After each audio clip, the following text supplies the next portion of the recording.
Do you know, students, which of the following color is obtained on the addition of water to crystals of potassium permanganate?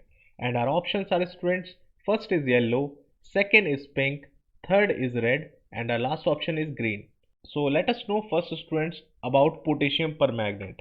So students, basically potassium permanganate is an inorganic compound, students, and its chemical formula is capital K, capital M, small n, capital O, that have number of atoms, that is 4. And for your information, students, let me tell you this, that the chemical formula for water will be H2O, and as we have just studied that the chemical formula for potassium permanganate will be, students, capital K, capital M, small n, capital O, that have number of atoms, students, 4. So let's move further, students.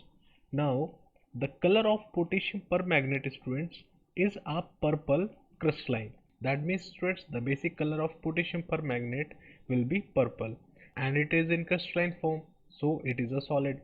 So when potassium permanganate, student, is put into water, so then, students, slow diffusion of solid occurs in liquid, and permanganate crystal goes in between the space of matter, and after some time, students, you will see that the pink color will appear and the whole solution will get pink in color.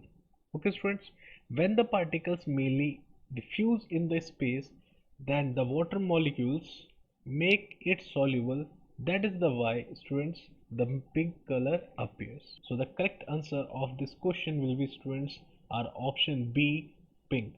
Potassium permanganate will get pink in color after addition of water to the crystals of potassium permanganate. So I hope, students, this explanation is clear to you. So see you all in our next video. Till then, take care. Have a nice day.